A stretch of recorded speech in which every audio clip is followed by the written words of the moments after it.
Eu quero que você abra sua Bíblia em Gênesis, no capítulo 29. Você deixa sua Bíblia aberta em Gênesis, capítulo 29, e nós vamos meditar nesse tema, quando a busca pelo amor se torna uma escravidão. Quando a busca pelo amor se torna uma escravidão. Deixa sua Bíblia aberta, acompanha a exposição do texto. E, na verdade, eu vou dizer para você que a resposta para essa pergunta, sabe, ela é dura e simples. Quando a busca pelo amor se torna uma escravidão? Ela é simples. Quando fazemos do amor um ídolo. Quando nós fazemos do amor um ídolo, nós nos tornamos escravos desse ídolo. Então, para responder essa pergunta, como que nós podemos fazer do amor um ídolo? Isso pode significar, eu peço para você que preste atenção nessa frase, que eu vou ler aqui agora. Preste atenção.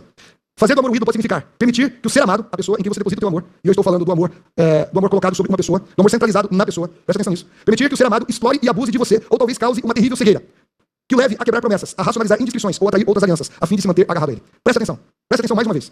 Permitir que o ser amado explore e abuse de você. Eu estou falando aqui de um amor muitas vezes tóxico. Relacionamentos tóxicos, onde há abuso, muitas vezes do homem, muitas vezes da mulher, muitas vezes do pai, muitas vezes dos filhos. É um amor tóxico, um relacionamento tóxico. A pessoa abusa, explore de você, ou talvez te cause uma terrível cegueira. E nós não podemos nos esquecer do que Paulo disse, que o Deus desse século cegou o entendimento das pessoas, para que elas não vejam a glória do Evangelho que brilha em Cristo Jesus. O brilho do Evangelho que está em Cristo Jesus. O Deus desse século cega o entendimento das pessoas, da mesma forma que o ídolo cega o entendimento das pessoas que colocam sua esperança em alguém, que colocam sua esperança nesse amor. Que o leve a quebrar promessas, a racionalizar indiscrições, começar pensamentos de coisas. Irmãos, a palavra de Deus diz que as más companhias, as más conversações, elas fazem o quê? Corrompem o quê? Os bons costumes. Você começa a pensar em indiscrições, coisas que não deveria pensar, coisas que não é nem sequer permitido que você pense nelas, quanto mais mencioná-las. Paulo diz isso também. Há coisas que ao homem não é lícito nem sequer mencioná-las. A pessoa começa a pensar em indiscrições, atrair as alianças. As pessoas colocam este amor num patamar maior do que a aliança que nós temos com o nosso Deus. Não há aliança maior do que essa, porque essa aliança não dependeu de nós, dependeu única e exclusivamente de Deus. É Ele que fez a aliança conosco. É Ele que desceu do céu, que morreu, que foi para a cruz, que verteu sangue, que nos resgatou. É o Espírito Santo que abre os nossos olhos, é o Espírito Santo que nos atrai com benignidade e com amor eterno para a presença dele. E nós muitas vezes deixamos que esse amor faça com que nós venhamos atrair essa aliança. A fim de quê? De manter-se agarrado a esse amor. Praticar esse tipo de amor, irmãos, é idolatria. E o idólatra, ele é escravo.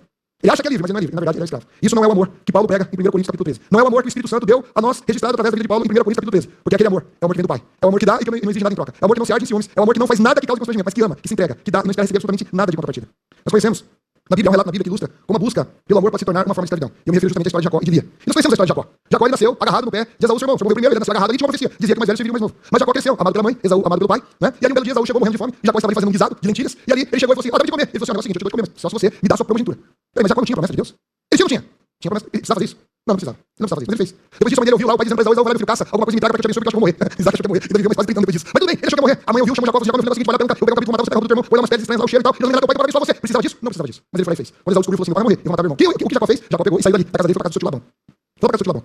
E aí, agora entra Gênesis capítulo 29, do verso 14 ao verso 20, eu quero ler, e você presta atenção. Quando Jacó estava na casa de Labão, havia cerca de um mês. Labão lhe disse: você não deve trabalhar de graça para mim só porque somos parentes. Diga-me, qual deve ser o seu salário? Labão tinha duas filhas. A mais velha se chamava Lia, e a mais nova se chamava Raquel. Eu achei interessante aqui, porque eu comecei a falar com a minha esposa, nós estamos conversando sobre a mensagem, eu comecei a falar Leia. A Leia, ela falou: quem é que você tá falando? É a Lia. Eu falei: vixe, será que ele fez desse jeito? Aí depois fui olhar, mas não é, ela é Lia, tanto faz, é as duas. Tem um nome que chama Leia, tem outro nome que chama Lia, mas é a mesma pessoa. Então tá aqui, a Lia se chamava Lia, e a mais nova se chamava Raquel. Os olhos de Lia eram sem brilho, mas de Raquel tinha bela aparência e o rosto atraente.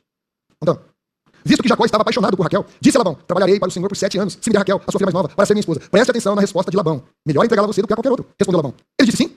Negócio fechado?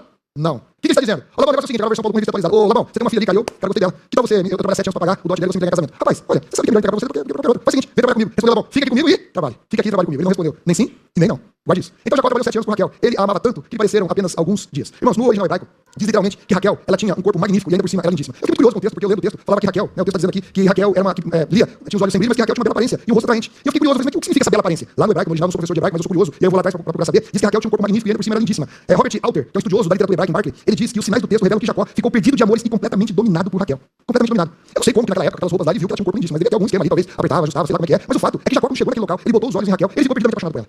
Ele olhou para ela e falou assim: essa aí vai ser a mulher da minha vida. E ele se propôs a trabalhar 7 anos por ela. E 7 anos de trabalho naquela época, irmãos, era um preço altíssimo. Um ano já era um preço altíssimo. 7 anos era algo absurdo. Era algo absurdo. E ao final desse período, olha o que Jacó disse para Labão, lá em Gênesis 29, 21. Chegada a hora, Jacó disse a Labão: cumpri minha parte do acordo. Agora dê-me a minha esposa para que eu me deite com ela. Aqui também há uma curiosidade. Robert Alter diz que a frase hebraica é extraordinariamente direta, explícita e sexual para um discurso da antiguidade, geralmente discreto. Geralmente discreto. É puramente sexual, essa frase de Jacó. Ele está dizendo: me entrega minha esposa para que eu me deleite com ela, para que eu seja feliz com ela, para que eu me case com ela, para que eu possa formar uma família com ela. Não, ele não está fazendo isso. Jacó chegou ali, olhou para Raquel, se apaixonou por ela, ele era muito mais velho que ela, chegou ali, olhou e falou assim: vai ser essa aí mesmo. Foi lá, trabalhou 7 anos porque estava perdidamente apaixonado, queria muito ela, quando chegou o momento ele falou: me dá ela que eu quero me deitar com ela. Ela vai ser simples assim. Foi direto, naquela época não se usava esse tipo de argumento. Naquela época não se falava dessa maneira. Existia toda uma ritualística, mas Jacó quebrou tudo. Ele foi direto no ponto, olha, me dá a mulher que eu quero me deitar com ela, eu quero me satisfazer com ela. É isso que eu quero. Sabe, irmãos? Jacó está completamente dominado pelo desejo ardente, emocional e sexual por uma mulher. É isso. No nosso linguajar popular aqui, Jacó estava lambendo o chão que a Raquel passava. É isso que estava acontecendo. Uma mulher muito mais nova, uma menina muito mais nova, um cara muito mais velho, e aí você tira a sua conclusão. A pergunta é: qual a razão disso? Por qual razão Jacó teve esse sentimento? Bateu o olho na Raquel e ficou apaixonado por ela. É simples, irmão. Porque Jacó tinha uma vida vazia. E quando eu falo que ele estava apaixonado por ela, eu estou dizendo que o amor de Jacó era centralizado na pessoa. Na pessoa. E quando nós centralizamos o amor na pessoa, nós temos problemas. Há algo errado em cada um de nós. Quando o nosso amor está centralizado numa pessoa, ou no filho, ou na esposa, ou em qualquer pessoa, há algo de errado. Há um vazio. Jacó, ele tinha um vazio na sua vida. Jacó jamais teve o amor de seu pai. O grande amor que ele teve foi o da mãe e ele perdeu. E o pior de tudo, Jacó não tinha nenhuma ideia do amor e do cuidado de Deus. Ele não tinha nem noção do amor e do cuidado. Não sou eu que estou dizendo, não. Quem vai falar isso é o próprio Jacó. Lá em Gênesis, no capítulo 28, verso 20 e 21. Então Jacó fez o seguinte: volta, ele está passando ali em Betel, ele vê lá uma escada subindo e descendo, e aí ele fala: se de fato, preste atenção, meu irmão, minha irmã, se de fato Deus for comigo e me proteger nessa jornada, peraí. Alguém de vocês aqui não confia em Deus? Nós acabamos de cantar aqui que se vier a tempestade, quem está no nosso barco? Quem está no nosso barco, irmãos? Jesus de Nazaré. Ele está no nosso barco, nós confiamos. Quando vem o deserto, quando vem a circunstância, você olha para ela e fala assim, você tem a cara feia, mas no meu barco está Jesus de Nazaré. E eu não sei como, eu não tenho noção como, mas eu sei que eu vou vencer. Porque Jesus já venceu por mim. Porque Jesus disse no mundo tereis aflição, mas tem bom. Por quê? Porque eu venci o mundo. Nós temos a confiança, nós não desanimamos. Por que nós estamos de pé aqui hoje? Porque o Senhor nos sustentou, porque o Senhor nos manteve. Diante de todas as dificuldades, tantas notícias ruins, tantas coisas que aconteceram. A igreja floresce. A igreja missionária de Prudente floresce. Está florescendo aqui, está florescendo no lado do sol. E nós somos testemunhas do mover do Evangelho de Deus. Então nós podemos dizer, confiamos no Senhor, Ele é o nosso provedor, Ele é aquele que nos sustenta, que nos mantém, que nos guia, que nos leva, que nos conduz. É o Senhor, o nosso Deus. Porque nós somos crentes. Nós somos crentes. Agora Jacó, se de fato, é só, eu tô vendo, o cara acabou de vir na verdade. Irmãos, eu acho que eu uma escada dessa, subindo, descendo, os anjos vindo descendo, e Deus fala comigo, eu acho que eu vou morrer, você me leva. Eu quero voltar pra terra, não. Uma visão dessa. E o cara, se Deus for comigo e me proteger nessa jornada, se Ele providenciar alimento e roupa, e se eu voltar a salvar a casa de meu pai, então, olha, irmãos, então, olha a condicional, então, o Senhor certamente será o meu Deus. Jacó não tinha identidade, irmãos. Jacó não tinha identidade. Ele não era um cidadão dos céus. Jacó não tinha propósito na sua vida. Jacó ele era método de crente, porque Abraão foi um homem crente. Abraão foi um homem, ele creu, e esse creu de Abraão justificou diante de toda a humanidade até hoje. Abraão é modelo para cada um de nós. Teve suas falhas, teve seus defeitos, estudamos isso, mas Abraão foi o pai da fé, é conhecido como isso. O avô dele era crente. Isaac, o pai dele, era crente, mas Jacó não era crente. Eu vejo isso um grande aviso para mim e para você. Nós temos filhos, principalmente aqueles que têm filhos menores, filhos pequenos, filhos que estão sendo criados ainda, crianças, aqueles que estão entrando na adolescência, que são pés, estão entrando na adolescência, pai, mãe, presta atenção no que eu vou falar para você. Seu filho tem que ser crente. Presta atenção, seu filho precisa ser crente. Porque a única coisa que vai sobrar para ele nessa vida é Jesus Cristo de Nazaré, irmãos. Na hora da dificuldade, na hora da tribulação, o salmista diz assim, Senhor, guarda a tua palavra no meu coração para quê? Para não pecar contra ti. Se teu filho não for crente, meu irmão, minha irmã, você vai ter problema. Então aproveite os eventos da igreja. Quando nós promovemos um evento como esse da família, irmãos, é planejado, é orquestrado, não é por nós, não tem nada a ver com a gente. Isso tem a ver com o que o Espírito Santo está fazendo com a igreja. Isso tem a ver com o que Deus já, lá na eternidade, ele já planejou para executar nessa igreja. Então não deixe de participar. O teu filho precisa ser crente. Não basta o avô ser crente, não basta o pai ser crente, o filho também precisa ser crente. Né? Eu me lembro, quando eu vou falar disso, porque você é meu amigo, eu posso falar de verdade. Eu vou dar só um exemplo, irmãos. O Tiesco, quando chegou aqui na Fabiana, primeira vez que eles vieram no culto aqui, né? A Gabi saiu lá fora, ela chegou assim pra mim, me abraçou e falou assim, pastor, a pergunta, você fala bastante de Deus aqui, né? Eu lembro ela assim, por que você fala tanto de Jesus assim aqui? Aí eu expliquei pra ela assim, porque é a casa de Deus. E quanto mais você vem aqui, mais você vai falar de Jesus. Hoje, Jesus não sai da boca da menina. Hoje Jesus não sai da boca da menina, faz postagem das coisas de Deus. Irmãos, presta atenção a isso. A finalidade da igreja é essa, incentiva o pai e a mãe a fazer o seu papel como pai e como mãe. Não é a igreja que tem que converter teu filho, é você. Quem converte o filho são os pais. Quem traz os filhos no caminho do Senhor são os pais. De repente Jacó colocou os olhos em Raquel e viu nela um propósito. Viu nela a oportunidade de consertar toda a sua vida. Consertar todos os seus erros, todas as suas falhas. Colocou esperança em quem? Numa pessoa. O amor centralizado na pessoa. Os anseios do seu coração se fixaram nela, como se ela fosse o sentido da sua vida. Não, irmãos. Não. Jacó se equipara a muitas e muitas pessoas hoje em dia que muitas vezes não creem ou creem em Deus, o Deus de uma única palavra. Deus. Se Deus quiser, se Deus permitir, se Deus assim desejar. Mas as pessoas não conhecem Deus. As pessoas falam de Deus, mas elas não conhecem o Deus de quem elas estão falando. Porque se elas conhecessem o Deus de quem elas estão falando, elas teriam aprendido que ele desceu do céu, que ele morreu, que ele desceu do céu, que ele passou por esse mundo sem pecado, que ele morreu na cruz e que ele disse para cada um de nós. Aquele que quiser vir após mim, renuncie a si mesmo. Tome a sua. Ou seja, morra para o mundo e siga-me. Esse é o maior propósito da igreja. O maior propósito da igreja, irmãos, é seguir a imagem e a semelhança de Cristo, glorificando a Deus. Glorificando a Deus. Esse é o maior propósito da igreja. As pessoas dizem, se Deus quiser, se Deus abençoar, continuam fazendo os mesmos erros, os mesmos pecados, as mesmas coisas erradas e não mudam. Então não conhecem Deus. São muitas e muitas pessoas que vivem assim. Essas pessoas acreditam que elas estão no mundo por um acidente, que a vida dela não tem propósito nenhum. Então, eu tô aqui, eu matei um leão hoje, deixei eu tomar amanhã, e se Deus abençoar, eu consigo matar o depois. Sabe, irmãos? É assim. Eu já fui assim, eu posso dizer que eu tenho ensinado porque eu era assim. Eu acordava de manhã e falava assim, eu tô aqui. Sabe quando você só trabalha, ganhar dinheiro, sustentar minha família, aí dormir um dia, acordar outro, matar um leão hoje, matar depois. É assim que as pessoas pensam, irmãos. É assim. Muitas pessoas pensam que a sua vida é um acidente. Sabe, não foram criadas com um propósito de vida porque elas não conhecem Deus. E se não for a igreja apresentar esse Deus para essas pessoas, o que será delas? O que seria de mim se a igreja não tivesse apresentado Jesus Nazaré para minha vida? O que seria de mim se minha mãe tivesse vindo aqui nessa igreja? E eu, por causa da minha mulher, que eu não queria vir nessa igreja, não tivesse vindo aqui e visto o batismo da minha mãe. 15 dias depois minha mãe tinha falecido. O que seria de mim se quando eu vim aqui desesperado achando que ia morrer, o pastor Elias não tivesse tido paciência comigo, sabe? E me conduzido com amor e graça. Com firmeza, mas com amor e graça. Eu não estaria aqui hoje, irmãos. Eu não estaria aqui hoje. Não estaria aqui hoje. As pessoas assim não se voltam, acabam se voltando, irmãos, para o sexo, para o romance, a fim de que sua vida tenha um significado. É isso que elas fazem. Colocam a sua esperança numa conquista, numa pessoa. Essa é a pessoa certa. Ah, não é. Olha, aquela é a pessoa certa. Ah, não é. Aquela então. Agora eu sei. Eu tenho um amigo, irmãos. Eu tenho um amigo que ele já casou umas 4 vezes. Umas 3 ou 4 vezes. E toda vez a pessoa que ele casa é a mulher certa. E depois de um tempo ele descobre que essa pessoa não é a pessoa certa. É, irmãos. É a vida. Tem gente que sabe o que eu tô falando. Irmãos, mas há uma só verdade. Somente através da fé em Deus, a nossa vida ela ganha sentido e ganha propósito. Só. Não há outro meio. Não há outro jeito. Ernest Becker, ele escreveu sobre o assunto e ele diz assim: o parceiro amoroso se torna um ideal divino em que preencher a vida. Todas as necessidades espirituais e morais agora passam a se concentrar no indivíduo, na pessoa. Em poucas palavras, o objeto do amor é Deus. No final das contas, o que desejamos, ao elevar o parceiro à posição de Deus, redenção e nada mais do que isso. Redenção aqui no sentido de resgatar o sofrimento. Muitas vezes a pessoa está afundada em mágoas, em ressentimentos, em situações, a pessoa está com a sua vida quebrada emocionalmente, e aí ela coloca a esperança dela, que aquela pessoa vai resgatar ela, que aquela pessoa vai dar redenção para ela, vai tirá-la do sofrimento. Sabe, no latim, irmãos, isso significa comprar de volta a sua vida. Ele acha que aquela pessoa é capaz de comprar de volta a sua vida e devolver para ela. É exatamente isso que Jacó fez e que milhões de pessoas fazem todos os dias. E nós podemos observar esse amor centralizado na pessoa, esse amor centralizado no caráter, esse amor centralizado em si mesmo, as pessoas em si mesmadas. Nós podemos ver através da música. Irmãos, olha só, esse tal de sertanejo universitário. Do que fala isso, meu Deus? Não é dessas coisas, sabe? E nunca se forma, esse sertanejo nunca se forma para ir. Vai na pipa e vaza, vai direto pro inferno. Eu não gosto de sertanejo, irmãos. Não sou obrigado a gostar. Mas presta atenção na letra dessas músicas. Presta atenção nos filmes que estão passando, irmãos. Como o amor é centralizado nas pessoas. Nas pessoas. Os reality shows. É a tentativa de satisfazer as necessidades mais profundas do coração com o romance e o amor centrado na pessoa. Existe, eu tava pesquisando. E aí eu vi lá uma propaganda saiu, dizendo assim, acha a sua terceira metade. Ah, eu olhei aquilo e falei, terceira metade, metade é 2. Agora metade de 3 eu nunca vi na minha vida. Aí eu fui lá e cliquei, curioso. Fui lá e cliquei, irmão do céu, você não acredita. É um reality show. Que os casais vão buscar uma terceira pessoa para se relacionar com ela, para formar um trisal. Eu falei, meu Deus do céu, o mundo tá acabando. Olha, irmãos, vocês estão entendendo? Quem tá entendendo, diga amém. Um absurdo, irmãos. Um absurdo. O objeto do nosso amor é unicamente o nosso Deus, mas ninguém pode ocupar o espaço que tem no nosso coração. Nós temos um vazio existencial. E esse vazio só pode ser preenchido com a figura de Deus. É do tamanho de Deus. E é só Deus que pode preencher esse vazio. E quando nós tentamos colocar alguém, o resultado inevitável é a amarga desilusão. Quando nós tentamos colocar uma pessoa. Nós vivemos hoje, irmãos, uma cultura de conexão virtual. Eu fui fazer uma pesquisa estudando isso aí, todo mundo já sabe. Eu já falei isso aqui várias vezes. E nessa cultura, uma grande parcela de adolescentes, jovens e adultos converteram o sexo em algo comum, fortuito, isento de compromisso. Vou repetir. Há adolescentes, jovens e adultos que converteram o sexo em algo comum, fortuito e sem compromisso. É absurdamente o oposto daquilo que diz a palavra de Deus. Há uma galera aí que eu estava conversando com eles, e estava falando de uma série que está passando, de 2 irmãos disputando a mesma menina. E ela fica com, meu Deus do céu, olha o que estão passando para essa geração. A palavra de Deus ela diz o seguinte, Jesus falou que quando os fariseus quiseram confrontá-la a respeito do divórcio, ele disse, no princípio não era assim. E disse o Criador, deixará o homem, pai e mãe, e se unirá a mulher, e eles serão uma só carne. Preste atenção, o filho só tem autorização para sair da sua casa quando ele for casar. Mas também não vai ficar com 40 anos em casa. Começa por aí. O sexo é no casamento. Deixará homem, pai e mãe e se unirá à sua mulher. E aí então serão uma só carne. O que está acontecendo na nossa sociedade é que as pessoas perderam o temor do Senhor. A santidade já não tem mais valor algum na vida das pessoas. As pessoas perderam o temor. As pessoas não querem viver uma vida santa. As pessoas querem desfrutar daquilo que Deus disse que só pode ser desfrutado no casamento. Quando você perde o temor do Senhor no seu coração. Quando você não tem o temor do Senhor na sua vida. Quando a santidade ela já não tem valor para você. O sexo vira um nada. É isso que acontece. Por isso que o sexo ele é fortuito. Ele é sem compromisso. Ele não é nada. Por quê? Porque o que proíbe você de manter um relacionamento sexual fora do casamento é o temor do Senhor. É a santidade. É a busca pela santidade. É a busca por uma vida íntegra. E quando eu falo de uma vida íntegra, eu estou falando de integralidade. Integralidade. Você não é meio crente. Você não é um pedaço crente. Você é totalmente crente. Ou você pertence totalmente a Deus, ou você não pertence nada a Ele. Ou Jesus é o Senhor da sua existência, ou Ele não é nada na sua vida. Não existe meio termo. Não existe um pedacinho. Vai mudar um pedacinho só. Isso aqui é insignificante. Isso aqui não é nada. Mentira de Satanás. Ou Jesus é tudo, ou Ele não é nada. Quem tem Jesus tem. Quem não tem Jesus não tem. Acabou. É assim que as coisas são. É assim que as coisas funcionam. Eu vi moças dizendo, irmãos, moças novas, jovens, dizendo. E aí, ouvido cumprido, ouvido de pastor, fica ouvindo que não deve ouvir. Mas eu mereço me divertir, como os homens se divertem também. Mas os homens saem pegando todo mundo, então nós também mulheres podemos pegar todo mundo também. Conversa de Satanás. Quem disse que o homem tem direito de fazer isso? Quem foi que disse? O diabo. E o mesmo diabo tá enganando os homens, tá enganando as mulheres também. Vai levar tudo pro inferno. Vai tudo de mãozinha dada pro inferno. Pega todo mundo, deixa todo mundo, depois faz uma corrente, vai tudo pro inferno. É assim que funciona, irmãos. Não adianta se enganar. Jovem, presta atenção. Se você dá esse tipo de comportamento. Se você não está honrando o Senhor, o teu Deus, presta atenção. O teu caminho é o inferno. Não adianta vir na igreja, não. Você não tá aqui com um ritual, não. Você tá vindo aqui pra ouvir a verdade. Se você tá com essa atitude, presta atenção. O teu caminho é o inferno. Eu conheço pessoas que perderam a vida do nariz respirando, ó. Se você morrer em pecado, você vai ter que passar no inferno.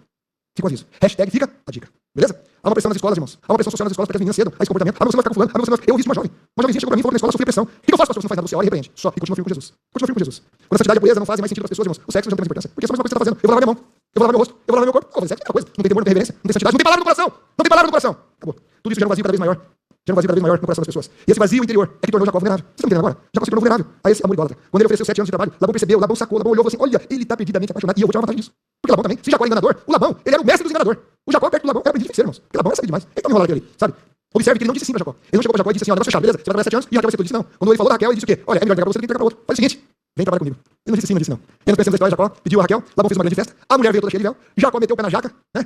Ficou bêbado, bebeu bastante. Aí tá mais um exemplo pra você não beber, porque se tivesse conferido no mercado talvez ele tivesse descoberto antes, mas ele não conferiu, né? Foi lá, se deleitou. E o que aconteceu? Ele adormeceu achando que estava com Raquel e acordou com a Lia na sua cama. Então ele nervoso foi falar com Labão. E Labão disse o quê? Ó, meu filho, presta atenção. Não vem com essa história aqui não. Em primeiro lugar, não disse pra você que era Raquel. E segundo, não é costume na nossa terra casar primeiro, fica mais nova, depois mais velha. Mas faz o seguinte, ó, eu incluo Raquel no pacote. Desde que você trabalhe mais 7 anos. A gente vai pra Jacó, né? Tadinho do Jacó. Olha, foi enganado. Pensa na Lia, irmãos. Pensa na coitada da Lia. Essa menina tava rejeitada pelo pai, colocada como uma mercadoria. Como o pai tivesse que desencalhar a filha. E aí, de repente, ela casa com o cara, e no outro dia o cara olha e fala assim: o quê? É você? Ah, chama de jeito nenhum, agora eu devolver a mercadoria. Veio por defeito, não é essa aqui que eu comprei. Eu comprei outra. Vou lá conversar com teu pai, vou devolver você, vou pegar tua irmã, porque não é você que eu quero. Imagina a cabeça da Lia, irmãos. Imagina a cabeça da Lia. Agora eu quero chamar você, pra você ver um pouquinho o lado da Lia, né? Ela também tinha um vazio no seu coração, enorme. E ela tentou preencher esse vazio, sabe? Esse grande vazio, tentando conquistar o amor de Jacó. Presta atenção nesse texto de Gênesis capítulo 29, do verso 31 ao verso 35. Quando o Senhor viu que Lia não era amada, olha só, quando o Senhor viu que Lia não era amada, permitiu que ela tivesse. Raquel, porém, era a bonitona estéril. E a mal acabada tinha filhos. Lia engravidou e deu à luz a um filho, chamou de Rubem, pois disse: o Senhor viu a minha infelicidade. Eu quero parar um pouquinho para chamar a atenção de vocês. A Lia era filha de um idólatra. Jacó era filho de um crente. Só que nesse texto aqui, naquela época, se usava a palavra Adonai para se referir ao Deus de uma maneira geral. Mas quando se usava o termo Iavé, significa o Deus pessoal, o Deus que cuida, o Deus que fez o pacto com Abraão, o Deus que prometeu que da descendência de Abraão viria aquele que pisaria na cabeça da serpente, que através da semente de Abraão, todas as famílias da terra seriam abençoadas. O texto hebraico, a palavra usada hebraico por Lia, para descrever o Senhor aqui foi Iavé, não foi Adonai. Ou seja, Lia é uma mulher que ouviu de Jacó as histórias do pacto do seu avô Abraão. Jacó deve ter contado, contou para Lia o pacto que Deus havia feito, e ela creu, e Jacó não cria. Olha que interessante. Por que ele está escrevendo isso aqui a Moisés? E Moisés só se refere a Iavé, porque Iavé fez aliança com o povo. Era um nome que era temido de ser dito. Não era a qualquer momento que se falava o nome Iavé. E aqui Moisés registrou algo que Lia ouviu de Jacó a respeito do pacto que Deus havia feito com Abraão. Então, aqui Lia engravidou, deu à luz a um filho e disse: Iavé viu a minha infelicidade. O Deus pessoal, não o Deus qualquer. O Deus pessoal. O Deus que está olhando para mim. O que está dizendo basicamente é isso. O Deus que está olhando para mim. O Deus que conhece a minha infelicidade. Ele está olhando. O Senhor viu a minha infelicidade. E agora meu marido me amará. Mas ela ainda está com foco no marido. Ela conhece o Deus, mas ela está com foco no marido. Ela está dividida. Pouco tempo depois engravidou novamente, deu à luz a outro filho, chamou de Simeão, pois disse: Iavé ouviu que eu não era amada e me deu outro. O foco está no filho. Marido e filho. Vamos continuar o texto. Então, Lia engravidou pela terceira vez e deu à luz a outro filho, chamou de Levi, pois certamente desta vez meu marido terá afeição por mim, pois lhes dei 3 filhos. Foco, marido e filhos. Lia engravidou mais uma vez e deu à luz a outro filho, chamou de Judá, pois disse: agora louvarei Iavé. Aqui ela mudou completamente o foco. Aqui não tinha mais marido, aqui não tinha mais filhos, aqui tinha somente o Senhor Todo-Poderoso. O nosso Deus. Aqui o foco de Lia se voltou, largou as pessoas, largou as coisas, largou os filhos, largou o marido e focou única e exclusivamente em Deus. Eu não sei, irmãos. Sinceramente, eu não sei se Lia, quando ela teve Judá, ela teve algum tipo de revelação. Eu não sei se ela teve. Mas eu sei que Jacó teve essa revelação. Jacó teve essa revelação. Lá em Gênesis 49:10, no final da sua vida, lá no final da sua vida, quando já estava no Egito, e ele foi chamando todos os filhos para abençoar os filhos. Jacó disse: pode botar filho. Jacó abençoou Judá e disse: o cetro não se afastará de Judá, o cetro, sinal de poder, sinal de autoridade, sinal de rei, nem o bastão de autoridade de seus descendentes, até que venha aquele a quem pertence, aquele que todas as nações o honrarão.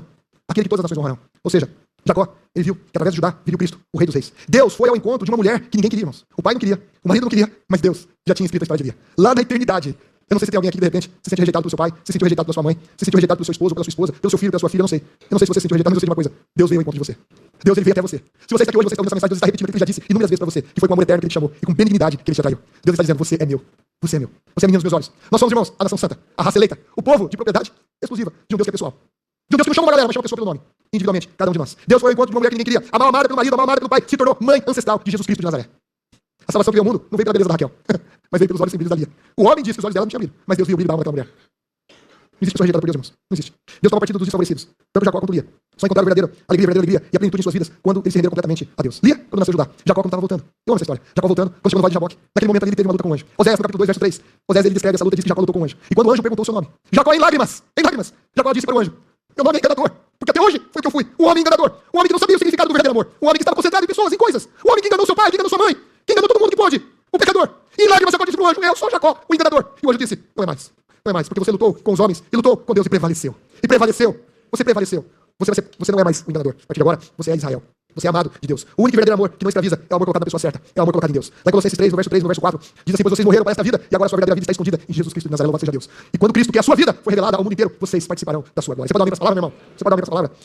Quando nós colocamos o nosso amor em Cristo, ele deve ser a nossa vida e a nossa plenitude. E por causa desse amor que nós recebemos, irmãos, presta atenção, isso é muito importante. Por causa desse amor que nós recebemos de Cristo. Porque ele nos amou primeiro enquanto nós éramos ainda pecadores. E por conta desse amor que nós recebemos dele, nós podemos dar esse amor à esposa. Nós podemos dar esse amor para os filhos. Nós podemos dar esse amor para o cônjuge. Aquele que é a mulher vai falar para a esposa, é o esposo. Nós podemos dar esse amor para o próximo. Por quê? Porque o nosso amor não vem de nós, vem de Deus. Nós amamos a Deus, Deus nos ama. Quando Deus nos ama, ele nos capacita a amar as pessoas sem colocar nelas a esperança, sem colocar nelas o sentido da nossa vida, sem colocar nelas o propósito. Não, tudo está focado no único e verdadeiro Deus, somente nele. Somos tomados pelo verdadeiro amor, descrito em 1 Coríntios capítulo 13. E tendo desse amor, nós podemos dar às pessoas. Jesus é o centro de todo amor da nossa vida. Amém?